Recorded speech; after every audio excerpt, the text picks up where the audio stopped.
Selamat pagi semuanya. Terima kasih atas kehadiran kalian dalam rapat penting kita hari ini.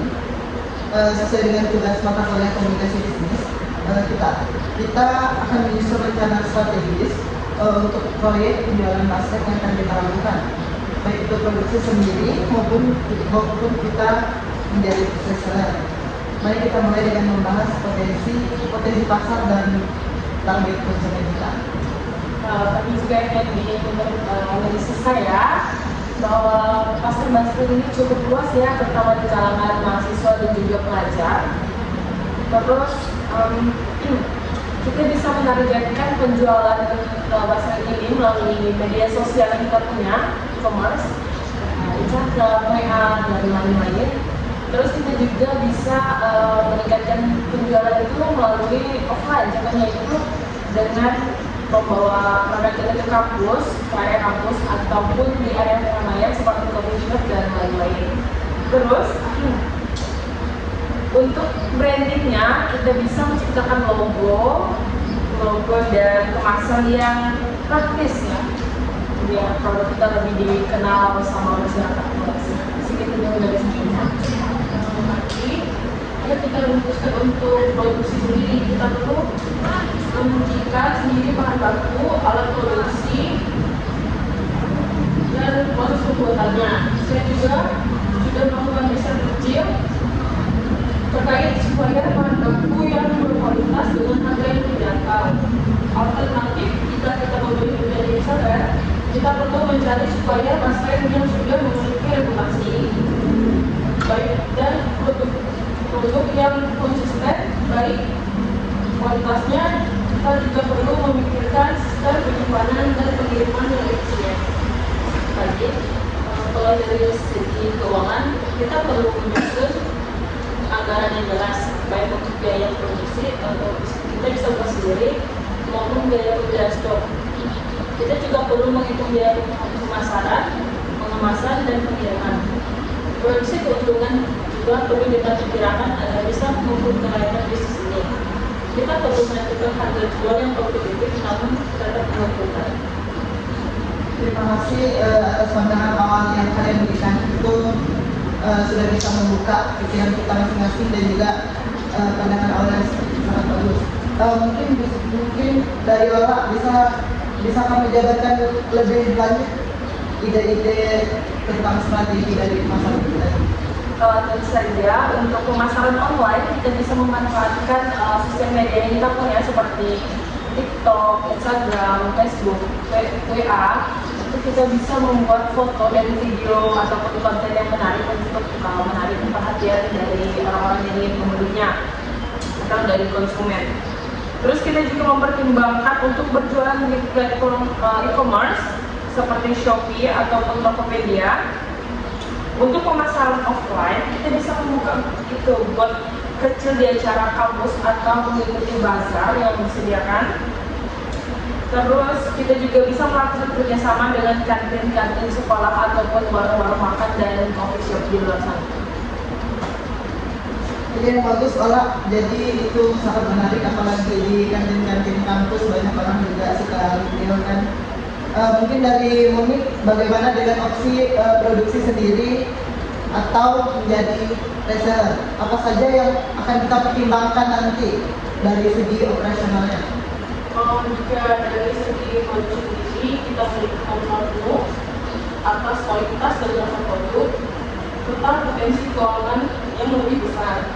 Namun, kita juga akan direpotkan dengan proses produksi dan pengendalian kualitas. Jika menjadi reseller, kita lebih fokus pada pemasaran dan penjualan.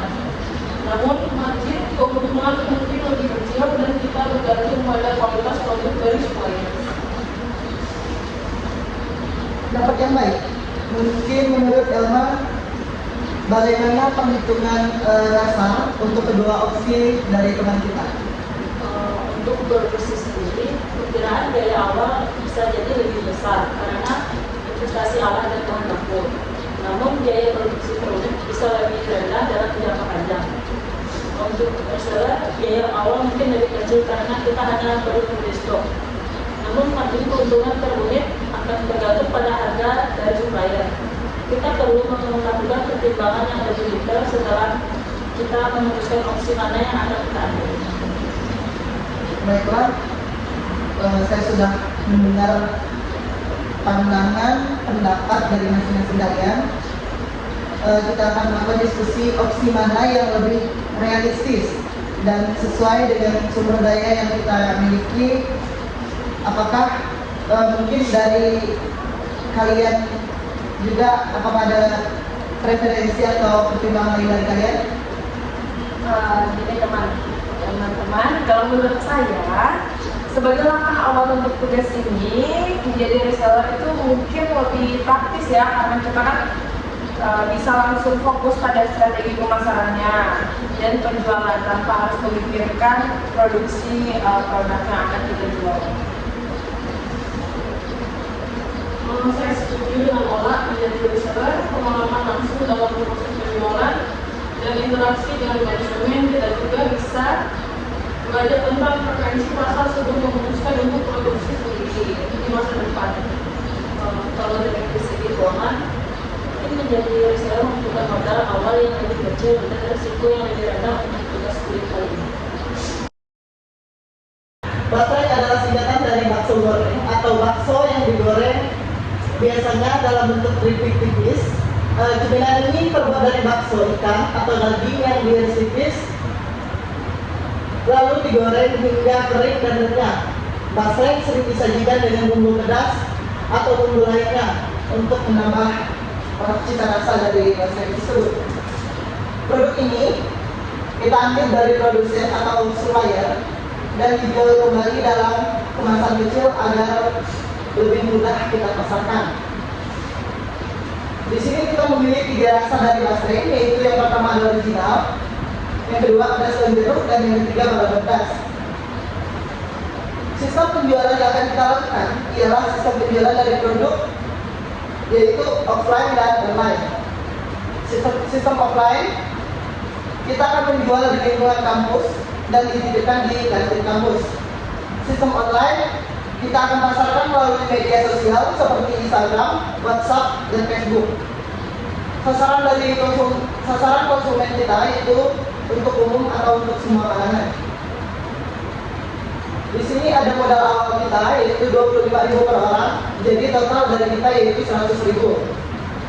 Mungkin ada harga di sini ada harga pasar yaitu 10.000 sampai dengan 20.000. Itu tergantung dari berat si basrengnya.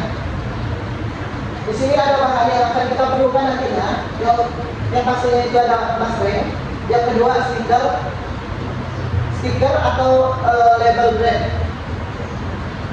Yang selanjutnya ada alat, yang pertama timbangan, yang kedua ada standing foot strip, yang ketiga gunting, yang keempat handphone itu untuk kita mempromosikan produk kita. Yang kelima alat transportasi itu untuk nanti kita siapa tahu ada yang pemesan lewat online, kita bisa antar atau kita bisa untuk membeli si basreng tersebut. Baik, mungkin itu saja untuk presentasi dan diskusi kita. Saya harap masing-masing dari kita dapat menjalankan tugas dengan baik. Kita akan mengadakan rapat lanjutan di minggu depan. Terima kasih.